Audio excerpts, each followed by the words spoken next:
Enseñar redacción científica es como enseñar medicina, ¿de acuerdo? Así de grande es. Entonces, hacer clases de redacción no tiene ningún sentido si no tienes un grupo que esté estandarizado sobre respecto a qué artículo van a redactar. Entonces, ¿cuál es el gran problema y lo que hemos cambiado en el Perú desde hace 4 o 5 años? Y ustedes lo ven en sus reglamentos de tesis ahora. Hay una corriente, que es una corriente que venimos empujando entre un grupo de expatriados, que todos están ahí con la nueva motivación de promover la investigación en pregrado, es cambiar las normas para que se actualicen. Y una de las primeras cosas que pegó fuerte es el uso de los estándares internacionales de redacción. Entonces, viene la pregunta del mío. Antonio, mira, yo tengo este caso, me parece interesante, me gustaría saber si es publicable o no. Primera pregunta. Reportes de caso. Y tú quieres hacer un diagnóstico de si ese reporte de caso es publicable o no es publicable. ¿Por qué razón valdría publicar un reporte de caso año 2017 para contribuir al conocimiento científico? Porque nunca antes se ha reportado. Entonces, la primera condición sine qua non es que tú diagnostiques que nunca antes se ha reportado. Busca. Pero si tú buscas solo en PubMed y en Cochrane, ¿puedes responder esa pregunta? No, pues. Porque estás completamente sesgado del otro lado del mundo. No tienes ni a Europa ni a Asia en esa búsqueda. PubMed viene de Estados Unidos y Cochrane solamente hace un buen esfuerzo para documentar revisiones sistemáticas. No le interesa nada más. Si no es un ensayo clínico, ni siquiera lo vas a encontrar ahí. Mucho menos reportes de casos. Entonces, ¿qué necesitas mientras acceso? Porque lo primero que te va a pasar cuando mandes tu reporte de caso, mira, yo busqué aquí en Google, en Scholar y me salió nada. Y el editor te va a responder, disculpe, hijito mío, ya sabes que parte es mundista, pero hay como 200 casos de 2 ensayos clínicos en camino, hay series de casos y cohortes publicadas. Si hay un ensayo clínico, no hay razón para hacer un reporte de casos. Si hay una cohorte, un estudio observacional grande, no hay razón para hacer un reporte de casos. Entonces, la gran condición, y viene el problema que ustedes tienen, que hay que haber concurso de reportes de casos, ¿no es cierto? ¿Qué es lo primero que debemos hacer para ver si esos debieron haber pasado, si tiene el primer filtro? Verificar eso, pues. Pero si no tienes acceso a la base de datos, ¿cómo lo verificas? Entonces, en este caso en particular, que es la clase más rápida de todas, hay que hablar de ese tema en particular. ¿Qué cosa es? Que conozcan los listados de casos. La historia detrás es la de medicina basada en evidencias. ¿Cuál es el problema de la medicina basada en evidencias? Que es una gran mentira. Para todo efecto práctico, por más de 20 años hemos estado con el mito, falacia de que tipo de estudio igual fortaleza recomendación. Ojo al guía. Ensayo clínico controlado y autorizado. ¿Qué cosa es? La mejor evidencia disponible. ¿Qué tenés que hacer? Cerrar los ojos y asumir que lo que decía ese ensayo es verdad. Tuvieron que pasar 20 años de medicina basada en evidencias para alguien se parara y dijera, esto es basura china. No sirve. Ese tipo de cosas, axiomas, son barbaridades y tienen que ser retadas. Y quienes los retan son ustedes. Me cabe la pregunta. Profe, una consultita. Este ensayo clínico controlado, lateralizado, no es doble ciego. No reporta el análisis de intención a tratar, sino análisis por protocolo. Está financiado por la industria. ¿Es recomendación A y tengo que cerrar los ojos y asumir que esto es verdad? Y la respuesta inevitable es no, hijo, para nada, todo lo contrario. Si no es doble ciego, puede estar sujeto al sesgo del paciente. Y las enfermeras se la huelen, ¿no? Entonces, un ensayo clínico, cuando tenga la oportunidad de participar en uno que sea con placebo, anda, pregúntale a los pacientes si saben si están recibiendo tratamiento sí o no. Y te lo dicen en una, te lo sacan pero casi con un 100% de precisión. Las enfermeras peor todavía. Le van a dar al paciente, uy, pobrecito, te tocó placebo.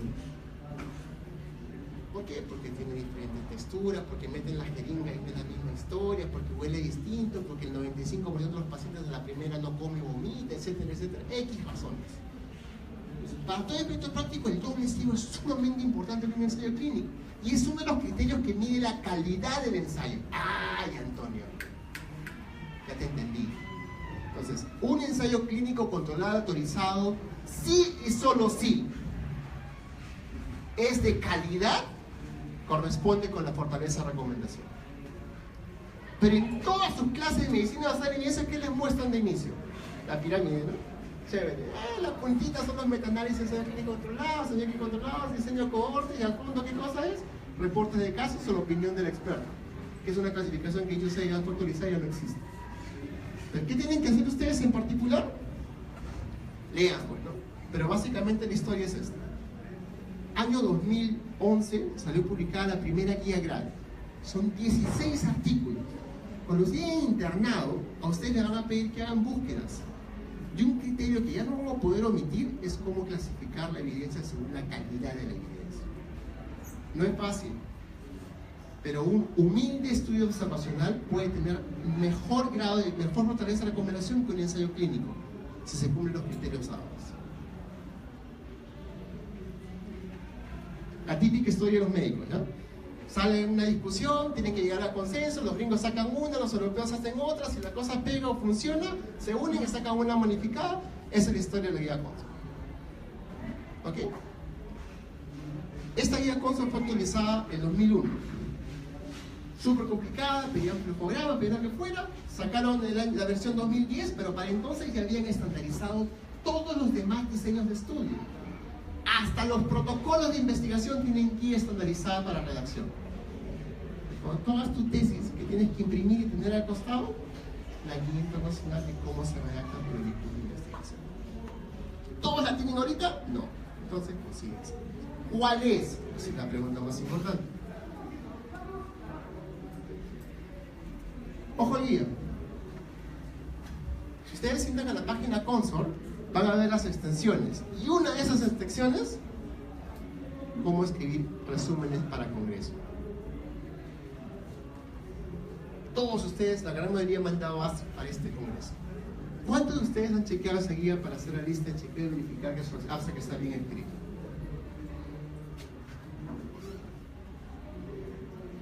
No solamente están las listas de chequeo, están los artículos que justifican y explican con detalle cada uno de los ítems de las listas de chequeo. Revísenlos, al menos una vez en su vida y dense cuenta qué cosa es lo que hay. Y así, con la misma riqueza de herramientas, artículos y listas de chequeo, están todos y cada uno de los diseños de estudio. ¿Vas a hacer un caso sin control? Declaración Stroff, guías para reporte de estudios, cohortes, caso control, transversales y resúmenes.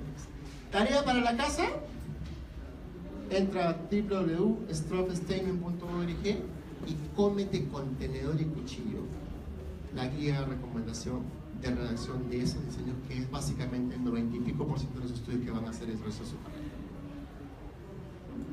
De acá podemos acabar la clase de estándares internacionales de investigación. Ojo, no solamente está en la lista de chequeo, están las publicaciones. Pero más interesante es, para la próxima vez que compitan en un CCN y quieran saber cómo evaluamos los jurados sus trabajos, es con la lista de chequeo al costadito. ¿Debe tener esto? No lo tiene. ¿Debe tener esto? No lo tiene. Se dan cuenta por qué los puntajes difieren tanto de un artículo a otro. ¿Por qué me ganó si yo tenía una revisión sistemática y él tenía un simple estudio transversal?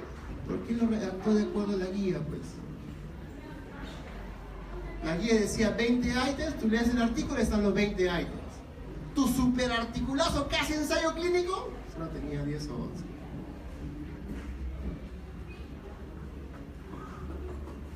¿Quieres aprender a hacer reportes de casos? ¿Qué guía tienes que leer? ¿Qué te pide el reporte de casos? ¿Qué gráfico te pide? ¿Cuántos de ustedes han mandado su reporte de casos con ese gráfico a concurso del CCN?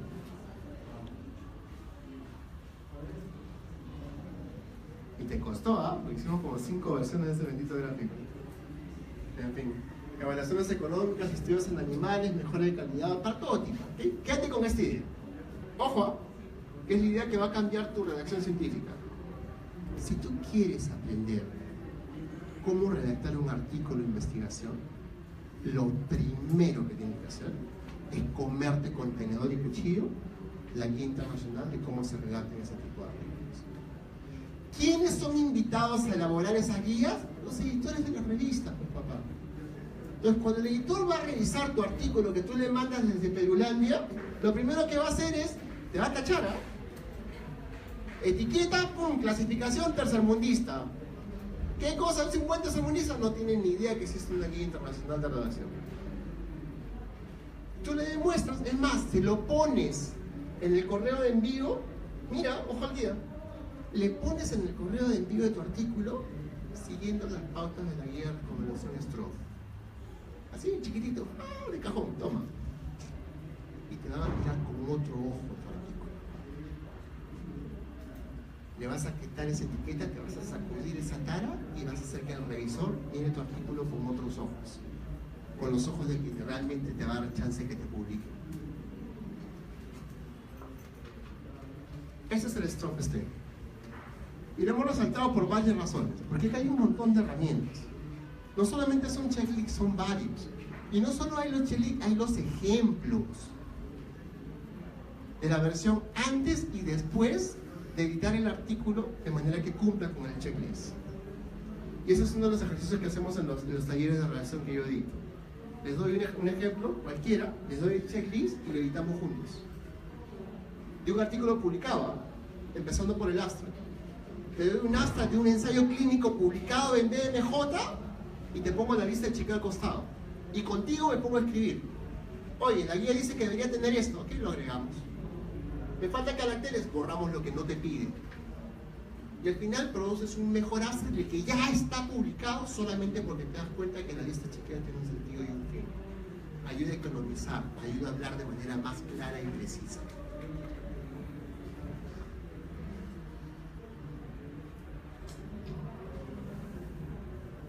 Vamos por partes de cuchara, así acá vamos a terminar porque la hora nos está ganando.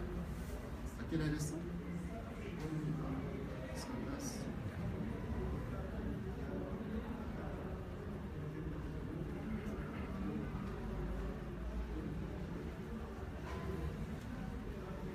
Ok. Yo soy generación Sutter, ¿de acuerdo? ¿A qué me refiero con generación Sutter? Que durante mis 11 años de colegio probablemente había terminado 1 o 2 años escolares. Me la pasaba de huelga a huelga, venían los terrucos, tomaba las calles, se suspendían las clases, el Sutter hacía huelga, terminaba el año escolar, igual como saben en el Cusco ahorita, igualito. Adiós año escolar, llegabas al fin de año, te reprogramaban clases y nunca terminabas el calendario escolar. ¿Cuál es la primera consecuencia de no terminar el calendario académico escolar? Que sales del colegio sin saber escribir. Te la pasas tomando exámenes, chambeando entre la A y la E. Y toda tu evaluación académica es tu habilidad mágica de predecir cuál es la letra favorita del docente que te está evaluando. Y tú vas al examen con toda la pala del mundo. ABC no tengo ni idea cuál es, pero con suerte la chunto, C. Porque el doctor tiene una C en el corazón y no sé qué pasa, pero la mayoría de sus respuestas son C. Vas al examen de admisión, ¿por qué entraste? ¿Porque la rompí y sabía todas las respuestas? No, pues varón, consciente, 2 dedos de frente, porque la chuntaste a 4 y te ligaron 3. Y eso fue lo que te faltaba para ingresar. Y esa se la conocen toditas mejor, porque todos han pasado por exámenes de admisión. Y ninguno de ustedes puede ser con dedos de frente que sabía todas las respuestas que se obtuvieron en el examen. Entonces, a la hora y la hora, ¿cuál es la tarea que tú quieres con eso? Que a los gringos no los evalúan con ABCD, pues a los europeos menos a los asiáticos. ¿Quieren sacarte una A? ¿Qué te piden? Escribe un ensayo sobre este problema. 3000 palabras, tienes una semana. Ahora, pues varón, escribe un ensayo de 3000 palabras. ¿Sabes lo que son 3000 palabras? Es una página. El abstract tiene 300 palabras. ¿Cuánto es el abstract? Un párrafo, ¿no? Ya, 3 párrafos es una página. Escribe un ensayo, sin contar las referencias, sobre un tema al azar, cualquiera, factores de riesgo por una enfermedad, prevalencia de X y cosas, cuál es la frecuencia de tal aquí o acá, te doy 3000 palabras, lánzate a la piscina y escribe. Y empiezan tus problemas. Te mando a escribir un artículo científico. Lo primero que te voy a pedir, ¿qué cosa es? La intro. ¿Cuántos párrafos tiene intro? No sé. ¿Con qué empiezo? No tengo ni idea. Primera oración, 5 líneas. 50 palabras. Chapa cualquier artículo Lance BMJ y te ha puesto 200 soles ahorita que no encuentras una triste oración de 5 líneas. Porque no existe pues. El peruano, cuando escribe, tiene una oración y más de un verbo. No está en voz activa, sujeto, hace, predicado. No, empieza en condicional. Sí, X razón. Y si supiera, podría que, pero sí, coma, puntos suspensivos y sigo. Y te floreas y te floreas y te floreas y no dices nada. Y lo mismo lo puedes decir en una sola línea con un sujeto o un predicado. Entonces, asume este diagnóstico. Y ojo al guía, antes de lanzarte a escribir, haz lo que enseñó la teoría de la tabula rasa. ¿Qué dice la teoría de la tabula rasa? Que es 30 veces más fácil enseñarle algo a alguien que no sabe nada que a alguien que lo aprendió mal. Si tú partes con la idea equivocada de que sabes redactar un artículo o sabes por lo menos escribir un ensayo antes de lanzarte a escribir un artículo de investigación y no partes del diagnóstico de que no sabes escribir, en la gran mayoría de los casos lo vas a hacer mal. Te doy la guía internacional de cómo se redactan esos artículos. ¿Cuál es tu otro problema? Que no sabes seguir instrucciones. Te doy una lista de chequeo de 20, te mando la guía, te mando la lista de chequeo, te mando la pauta y espero tu ensayo con ansias para calificar. Y vas a cometer los mismos errores que a continuación vamos a describir. Entonces, chapa tu vergüenza, asume con orgullo y con talento de que eres una generación súper que durante 11 años te han estado vendiendo el cuentazo chino que te estaban preparando para la vida real, y asume el reto de aprender a hacer las cosas bien desde cero. Ojo al bien.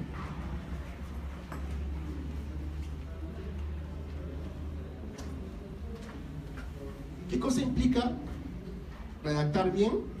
Implica hablar en forma clara y eficiente. ¿Qué cosa significa clara? Que dice lo que quieres decir. ¿Qué cosa significa eficiente? Que lo haces con economía de la palabra, usando la menor cantidad de palabras posible. ¿Cuántas palabras requieres tú para hacer un statement de la frecuencia de una enfermedad en una población?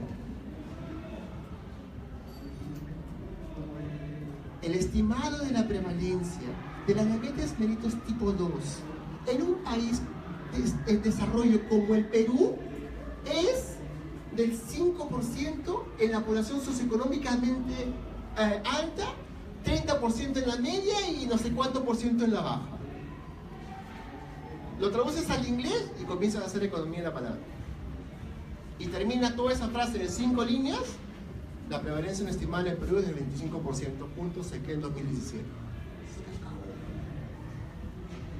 Sujeto, verbo, predicado. Dice exactamente lo mismo con la menor cantidad de palabras posible. ¿Ok? Entonces, la primera cosa que vas a hacer es coger tu hacha de edición y empezar a chopear. Todas y cada una de las referencias que has citado me las vas a viñetear y vas a ordenar tus ideas. Este enunciado con su cita dice sujeto, verbo, predicado, y tengo 10 de esos, que es lo que yo estudio producto de mi revisión sistemática y voy a actualizar. Mira, esta es una revisión sistemática, me olvido de todos los estudios que contiene la revisión sistemática porque ya me hizo el trabajo por mí, ya me los unificó, y en vez de citar 10 referencias solo tengo que citar una. Y ya está. Ya no hago que la prevalencia en el Perú es de tanto porque lo reportó ABCJHI, sino digo la referencia estimada es, la revisión sistemática dice esto. Y se acabó mi problema. Evita sin misericordia, no te enamores de tus propias palabras. Antonio, pero suena bonito como lo dije yo. No, hijo, créeme, suena horrible. Si no tiene verbo, sujeto, verbo, predicado, no sirve. No me escribas en voz pasiva. Edita sin misericordia. No entierres el verbo principal. Si escribes una oración y el verbo está al costado del punto, es una pésima oración, cree. No hay profesor de lenguaje y literatura que te apruebe semejante barbaridad gramatical. El verbo por naturaleza no puede estar al costado del punto final, pues.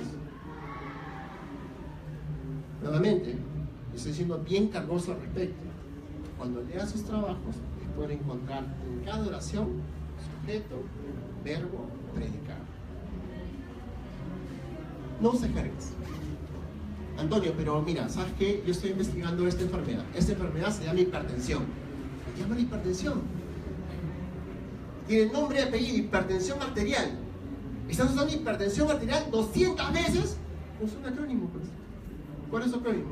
HTA. Se acabó tu problema. Lo citas una sola vez y tienes un solo acrónimo.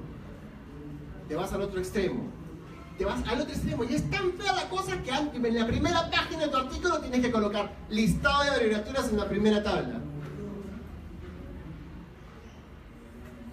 Eso es pésima redacción. Entonces, economiza las palabras. Asume que la memoria corta del lector es así de chiquitita, cabeza de pollo. No se acuerda una. Y acuérdate, cuando tú lees los artículos, estás leyendo todo. ¿Qué diablo significa PLE? Regresas a la primera página y como idiota estás buscando PLE. Ah, PLE significa esto.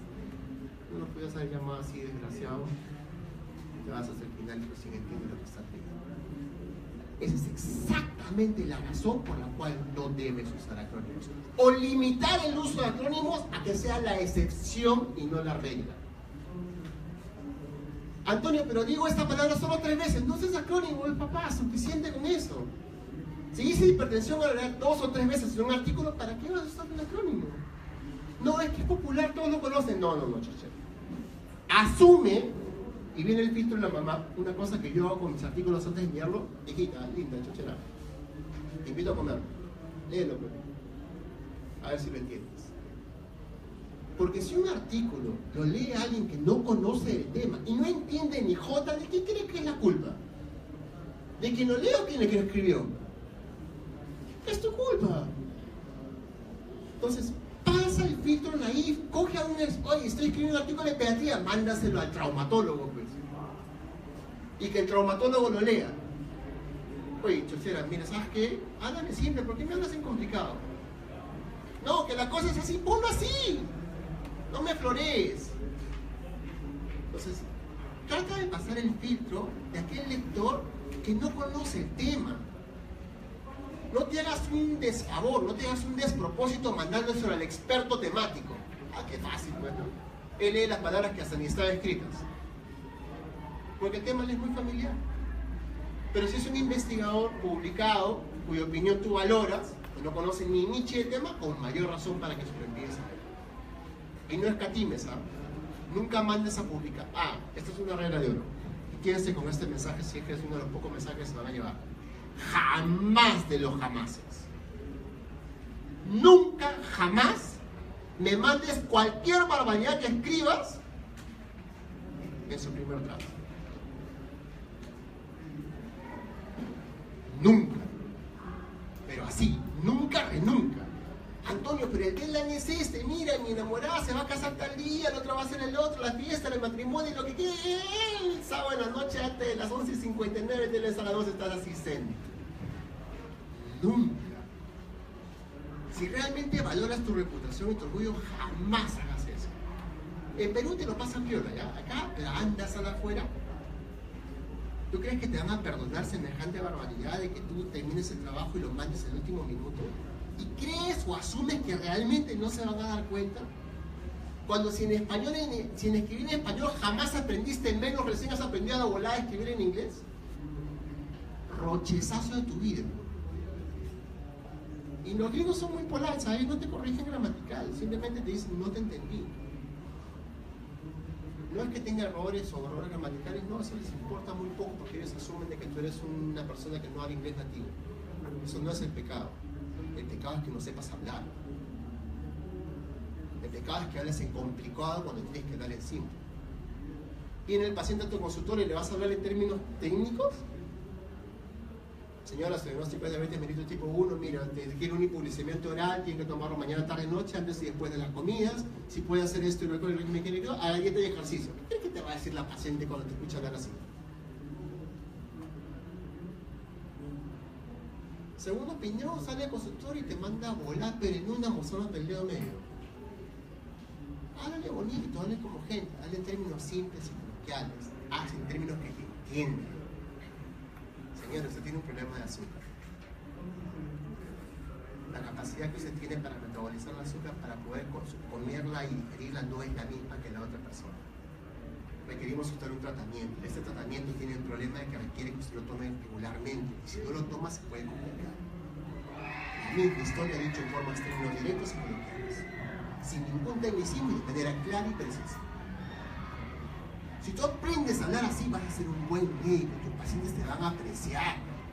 Si te la quieres dar de sabelotodo y santo sello, te van a mandar a volar, te vas a podrir de hambre. Porque no van a regresar, pues. Escribe en voz activa. Sujeto, verbo, predicado. Tarea para la casa, chapa tu último ensayo. Nuevamente, empiezas mayúscula, termina en punto y lo viñeteas. Mira, en esta primera página he escrito 20 oraciones, diagnóstico. ¿Cuántas están en voz activa? ¿Cuántas están en voz pasiva? Y así, sencillísimo nomás, llegas a tu diagnóstico que eres una linda y preciosa joya de la generación Sutter que sale del colegio sin saber escribir. Escribe oraciones cortas. Edita sin misericordia. Chapas tus oraciones y cualquier punto y coma que encuentres, lo cambias por un punto. Tienes una oración con 3 verbos, lo editas y automáticamente tienes 3 oraciones. Tienes una oración, la típica, ABCDJI, referencia, coma, referencia, coma, referencia, punto. Ya pasas esa barbaridad, pasas por el proceso de edición, sujeto, verbo, predicado, cita, punto. Sujeto, verbo, predicado, cita, punto. Sujeto, verbo, predicado, cita, punto. Ahí no queda. Forma, fondo. ¿Vale la pena decir esta barbaridad? Las 3, ¿me voy a quedar con las 3? Cuando la primera dijo todo lo que tenía que decir. Chao. ¡Fua! ¡Fua! De 3 referencias, quitas como 200 caracteres cada referencia, ¿se acuerdan? ¿Cuántos caracteres te permite un artículo de revista cuando tú lo mandas? Y ahí sí te cuentan las referencias, ahí no te las perdonan. Cada referencia que te ahorras son 200 caracteres menos. Y acuérdate lo que sufres tú para mandar un astro a un congreso gringo. 300 palabras, tu primer draft tiene más de 1000. Anda, chopéalo, pues. Edítalo. Antecedentes, 5 oraciones. Versión final, 1. Una triste oración es suficiente. Segunda oración, objetivo de estudio. Tercera oración, diseño. Cuarta oración, resultado 1, resultado 2, resultado 3, conclusiones. Se acabó tu astro. 300 palabras. El arte de redactar y escribir se puede resumir en este slide si lo desea. La razón fundamental por la que vale la pena tener un taller de estos en un congreso como este es que parte de un diagnóstico cuasi módico transversal universal, que ninguno de nosotros sabe escribir, que vamos a hacer tabula rasa y humildemente vamos a aprender a hacer las cosas mejor.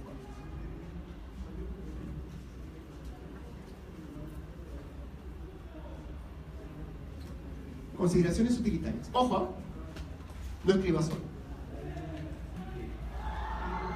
Ese amigo que tú le mandas tu ensayo y te manda un emoticón,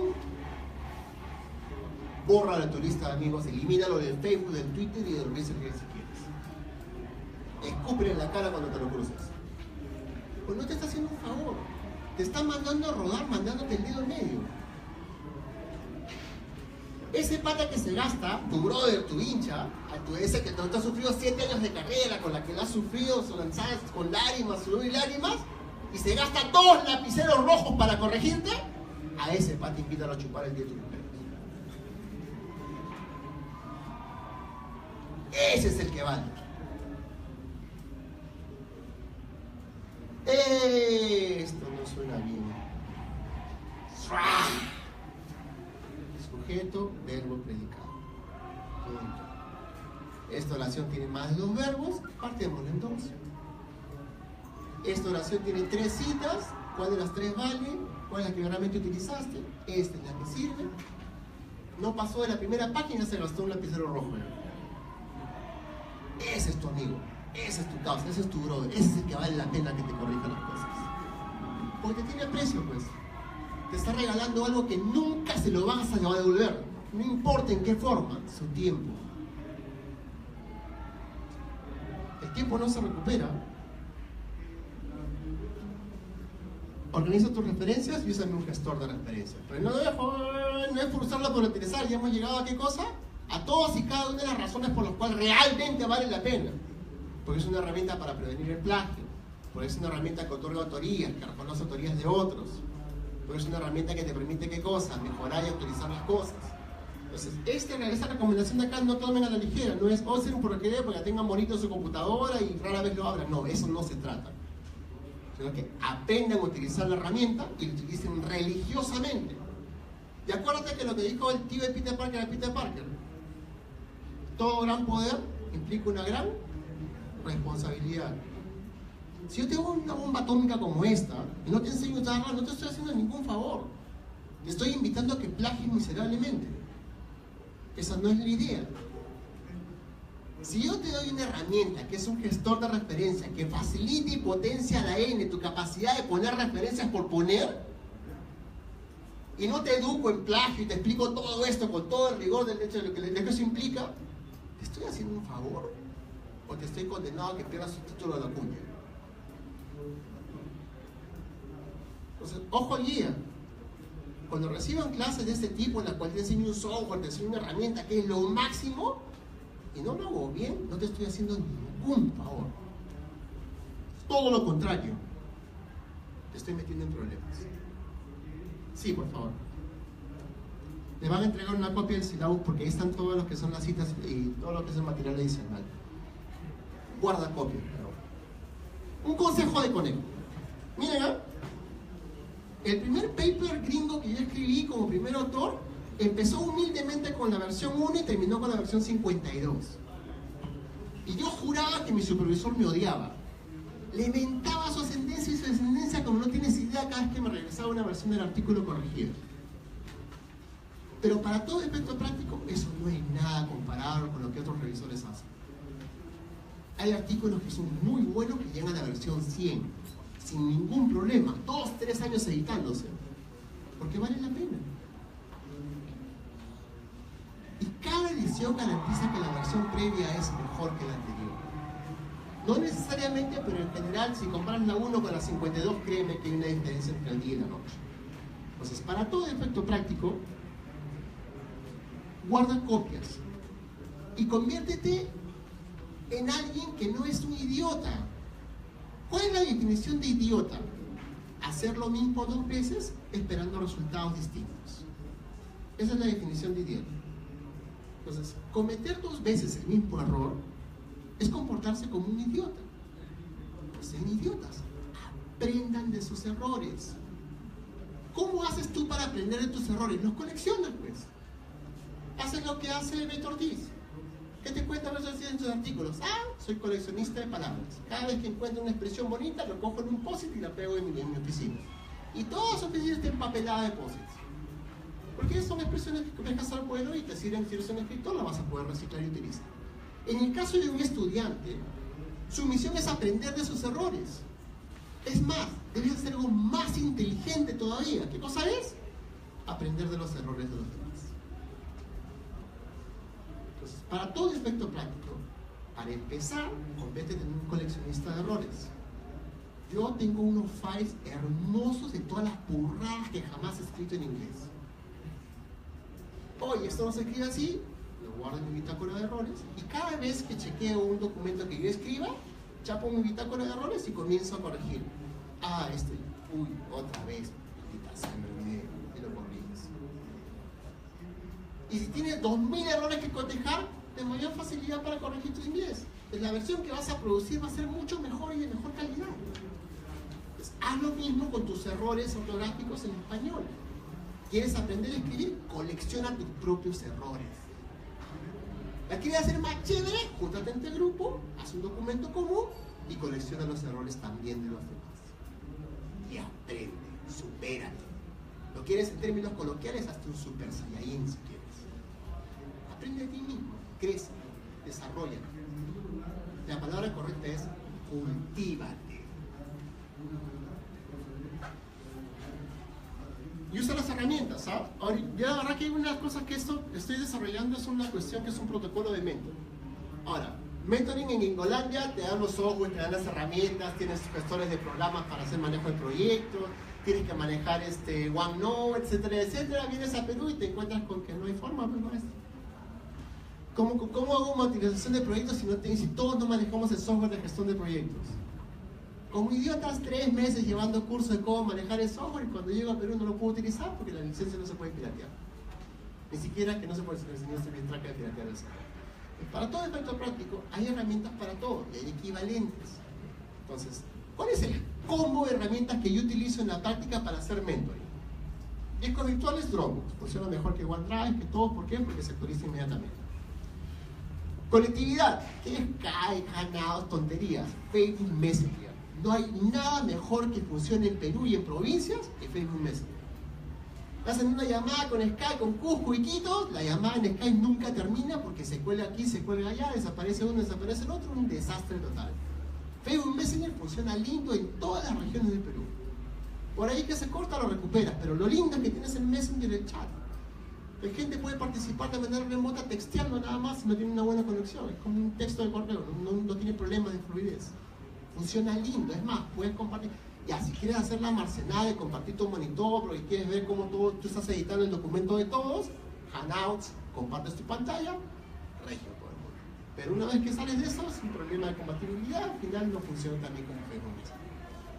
Dropbox, Facebook Messenger, Einor, ahí sí se fregaron. Pues todos los que trabajan conmigo tienen que trabajar con Einor. ¿Por qué? Porque es lo mejorcito que hay. Y para mí es la forma más fácil de ahorrarme tiempo y dinero bajando papers y compartiendo artículos que ustedes no van a poder bajar, haciendo las revisiones sistemáticas que ustedes no van a poder hacer porque no tienen acceso a las bases de datos, etcétera, etcétera, etcétera. Google Docs. La primera fase de compartir documentos y redacción implica que tú lo puedas editar y que todo el mundo vea lo que tú estás editando. La forma más fácil de hacer eso, ¿cuál es? Creando un Google Docs. Entonces, tenemos un trabajo grupal, tenemos que producir un producto en común, monstruo, abres un Google Doc y lo compartes. Tú editas una sección, tú editas la otra y le doy feedback a todo el mundo. Nos reunimos toda la semana y le doy feedback, el producto termina con versión 1, a la quinta, sexta versión me ahorré la 50 versión. Pues el proceso acelera un montón cuando tú le haces el speed. Coges unas partes que son las más complicadas y le haces speed. Facebook, Dropbox, Google Docs, con esas 4 herramientas básicas, gratuitas casi, puedes tranquilamente hacer un mentoring bien hecho en investigación. En Perú, ojo, Perú todavía es un país privilegiado porque el internet llega. Hay países en los que no llega y sí hay que hacer otro tipo de cosas, teléfono por ejemplo. Idea fuerza. Primero, piensa en el lector peruano. No lo va a sufrir al pobre. Ilusiona que eres tú todavía para que te trates con más cariño todavía. Cuando tú lees un artículo de esos que son estadísticos y no entiendes ni jota, puedes con todo el derecho del mundo mostrar el dedo en medio a ese primer autor que te importaste un pepino, porque no escribió el paper pensando en ti. Son difíciles, pues tú vas a leer un modelamiento matemático, pucha, ¿y esto cómo se come? Mira que... Siguiente. No entiendes mi jota, todo está en guerra, todo está en esto, todo el mundo asume que todo conoce lo mismo. Oye, que modelo aleatorio fijo, que no, y eso Wikipedia no sale, peor todavía. Move on. Omics. Genética. Inmunología. Cabeza en el intento. Los artículos inmunológicos más citados son excepcionalmente prístinos al momento en que han sido escritos. Tú los lees desde el abstract hasta la discusión y no te detienes. No tienes por qué regresar a la tabla de abreviaturas, que acuérdate qué número de interleuquina estás analizando. No, te lo dicen en simple y en claro y en preciso. Entonces, nuevamente, piensa en el lector. Y es más, piensa en tu viejita si quieres. ¿Ok? Si yo escribo un paper y mi mamá lo entiende, es un excelente paper. Lindo, bello. Publicamos la tesis de un estudiante. Era hernia del Lichtenstein versus herniaplastía en acta médica. Ese paper lo entendió mi mamá. De cabo a rabo. No tuve por qué explicárselo. Porque lo escribimos pensando así. Esto va a ser para acta médica peruana y tiene que ser digerible desde el inicio hasta el final. Marciana y media, modelo multinivel, revisión multivariante, tranquilo, digerible de inicio de cabo a rabo. Mandamos otro paper, Remote Sensing para malaria en distribución en liquitos, chino mandarín, revista del Pueblo 5.4. Cantidad de citaciones, el paper de acta médica tenía más citaciones que el libro. ¿Por qué? Porque eso lo escribimos en difícil. Para todo efecto práctico, un buen paper no es el que está publicado en la ANSA, en lo que fuera, es el paper que más veces se cita. Y si tú lo escribes en chino mandarín y nadie lo entiende, no te lo van a citar. Cuando tú escribas artículos, si te des cuenta por qué, ahí vas a notar la gran diferencia, ¿no? Porque a ese paper le pusiste más cariño. Ese paper que tuvo 52 citaciones es mi paper más citado. Es más, lo editorializaron, le dedicaron un editorial. Propusimos un nuevo modelo para diagnosticar malaria severa por plasmodium viris. Citado ahorita en 7 revisiones sistemáticas y 2 metaanálisis. Lindísimo el paper. ¿Por qué? Pues lo trabajamos con cariño. Me demoró 2 años escribir el bendito paper. Era mi tesis de maestría, me fui publicando el paper sin graduarme la maestría. Ojo al guía. Primera idea fuerza, escriban pensando en el lector. Segunda, ya pegaron. Es más, una de mis charlas se llama así: ¿por qué no seguiste las instrucciones del autor Perú? Así se llama. ¿Por qué? Porque es así, es triste y miserable. La gran mayoría de los papers se los van a chotear porque ustedes no siguen instrucciones, porque no se le da la gana de seguir las instrucciones del autor. Tercera idea fuerza. Escribir no es fácil, pues un artículo mucho menos para los que no salimos del colegio sin saber escribir. Busca feedback, ¿ok? No trabajes solo. Y el feedback del bueno, ese que te dice la verdad en tu cara pelada, no ese que te da una palmadita en el hombro. Edita e itera, tantas veces sea necesario, sé cargosísimo. Chopea, edita, y edita sin misericordia. Hasta que el mensaje quede claro, diga lo que quiera decir y lo diga de manera precisa. ¿De acuerdo? Ok, vamos a la... Dime.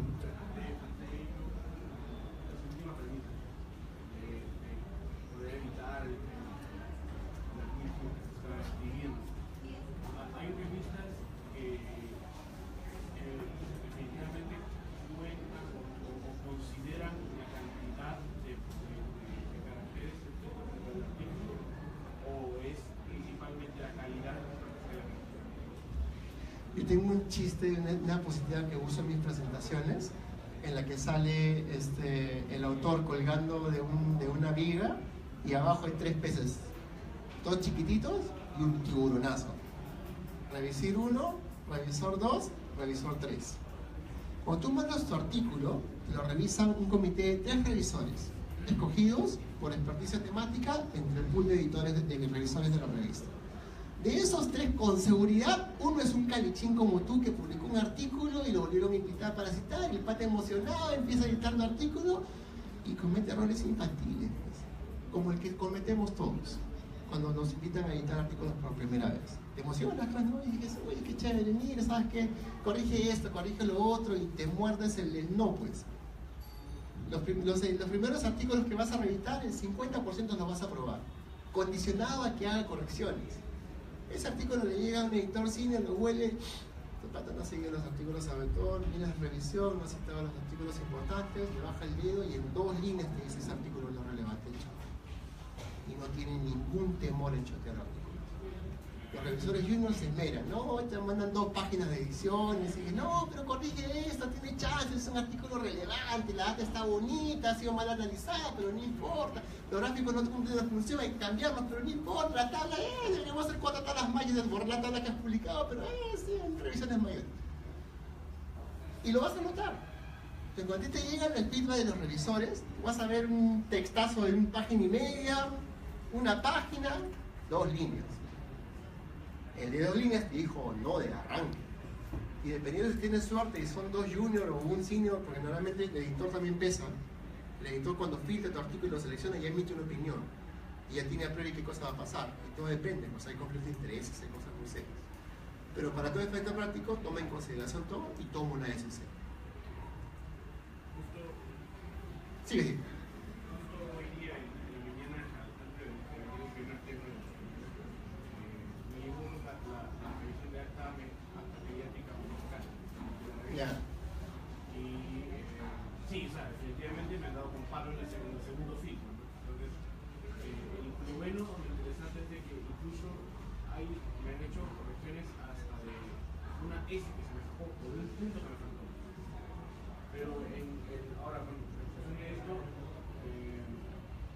lo que quiero saber es de que, por ejemplo, yo edito, porque me da una buena idea para poder tener en cuenta, corregir mis oraciones, ¿no? Sujeto, verbo, predicado. Pero eso va a resumir más la cantidad de... Exacto, va a ser más claro y preciso. Ahora, ¿eso es bueno para la publicación? Claro. No. Por todas las razones que ya te expliqué. ¿Por qué? Yo cualquiera, o sea, cuando uno recibe el feedback de los editores, el 80% son cosas que te piden cambiar. Entonces, ¿tú qué tienes que hacer? Cachar la cabeza y lo cambias. No te vas a poner tú a tú, ni mucho menos pelearte con tu revisor, que es un pecado casi mortal.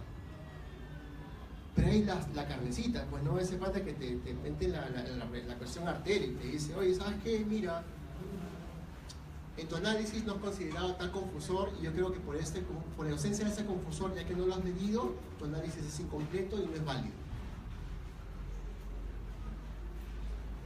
Y antes de eso te voy a corregir una S, un punto o lo que fuera, ya te bajo el dedo. Ya te bajo el dedo, te fregó, ya. ¿Cómo salvas esa? No puedes. O sea, mira, no has medido este confusor que pudo haber alterado por completo tus resultados, eso es un suácate. Y eso no te levanta. ¿Qué vas a hacer ahí? No, pides disculpas nomás, no, disculpen, mira, hemos hecho esto, pero hemos hecho este análisis secundario, un análisis de sensibilidad considerado un modelo de análisis superestructurales que puede incorporar el efecto de esa variable, y en este modelo ha salido tal resultado que es muy parecido al resultado que estamos reportando. Y se lo mandas como una respuesta o análisis adicional. Es la única esperanza de que te salga. Un análisis adicional. Pero ya, pues, en la otra borrabas una S y le dices, esto decía esto, ahora dice esto, y se acabó tu problema con el revisor. Pero en esa pregunta dura y dura es así, tienes que hacer el esfuerzo, ¿no? y apoyarte. Ese artículo de Remote Sensing fue bien curioso porque lo realizaron 2 expertos en el tema. Y los 2 fueron bien categóricos, ¿sabes? Me decían, Antonio, tú has utilizado un modelo con regresión multivariante de Poisson, multinivel, 4 niveles. Has considerado tales y tales variables en tal nivel, pero pudiste haber utilizado este otro análisis estadístico, que es superior a este y el otro. Y yo lo llamo al profesor gringo que está ahí, que era el senior que habíamos invitado para nos ayudar a publicar el paper, y el tipo me dice, Antonio, no te preocupes, yo me cargo. Y mira, tigresazo. Empezaron, hice una tablita. Análisis 1, análisis 2, análisis 3, beneficios, cons. Básicamente la respuesta fue, los 3 análisis tienen sus pros y sus cons. Yo he escogido este a criterio personal. Hazme que te rebata, ¿ves? Porque el problema no es que tú debas utilizar uno o el otro, es que entiendas ¿Por qué utilizas uno o el otro? Y esa es la respuesta para el revisor. En la siguiente fila nos criticó otra cosa y nos pasó por alto esa revisión en particular. Pero esa era la que nos molía, porque si no salvábamos esa, no publicaban el artículo. Y fue lindo. El artículo, léanlo, es un artículo, es una marcenada, pero es bien simple en general. Es datos de vigilancia del NOTI, del Sistema de Vigilancia Nacional. La calidad de datos es malísima, lo que tú quieras, pero nuevamente, la calidad de datos nunca va a ser perfecta. Entonces tu habilidad para analizar los datos y publicarlos es lo que te va a hacer la gran diferencia. Y sí, no, créanme, hasta los artículos que he publicado, que justo estaba seleccionando algunos para presentarse y decir, ¡ah, este es un modelo de introducción! No, no es. Pero Hielo tampoco.